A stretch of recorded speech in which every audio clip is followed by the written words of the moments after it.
પશ્ચિમ તરફની આંધળી દોડમાં આજે ગુજરાતનો યુવાન અંજાઈ રહ્યો છે। દર વર્ષે લાખો યુવાનો આંખોમાં સપના સજાવી વિદેશ જાય છે, પણ વાસ્તવમાં એ છે કે તેમાંથી 25% લોકો લીલા તોરણે એટલે કે નિષ્ફળતા સાથે પરત ફરી રહ્યા છે।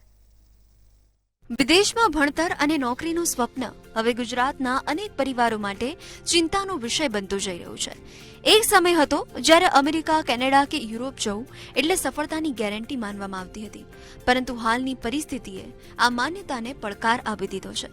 અમેરિકામાં કડક ઇમિગ્રેશન નીતિઓ, વર્ક વિઝાની અનિશ્ચિતતા અને વધતી સ્પર્ધાને કારણે ગુજરાતના હજારો યુવાનો પરત ફરી રહ્યા છે। ખાસ કરીને સ્ટડી વિઝા પર ગયેલ વિદ્યાર્થીઓ અભ્યાસ પૂર્ણ થયા પછી સારી નોકરી મેળવવામાં નિષ્ફળ રહેતા હોય છે। પરિણામે તેઓને વર્ક પરમિટ ન મળતા વતનમાં પાછું ફરવું પડે છે। આ સમગ્ર મુદ્દાનો સૌથી મોટો પાસું એ છે કે વિદેશ જવાનું હવે માત્ર શિક્ષણ નહીં, પરંતુ સ્ટેટસ સિમ્બોલ બની ગયું છે।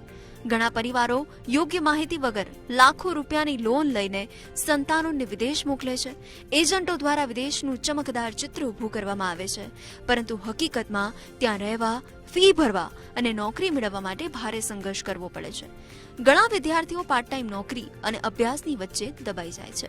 વિશ્લેષકો માને છે કે અમેરિકા જેવી અર્થવ્યવસ્થામાં હાલ સ્થાનિક લોકોને રોજગાર આપવાનું દબાણ વધી રહ્યું છે, જેને કારણે વિદેશી વિદ્યાર્થીઓ માટે તક ઓછી થઈ રહી છે। ટેક કંપનીઓમાં છટણી, મંદી અને એઆઈના વધતા ઉપયોગે પણ નોકરીના ક્ષેત્રમાં અનિશ્ચિતતા વધારી છે।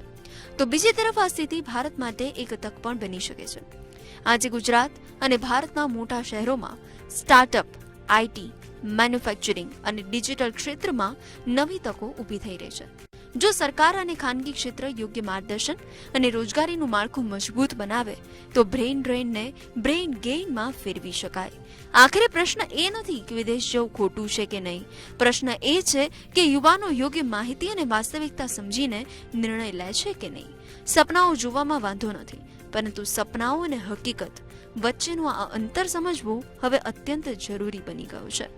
બ્યુરો રિપોર્ટ, મંતવ્ય ન્યૂઝ।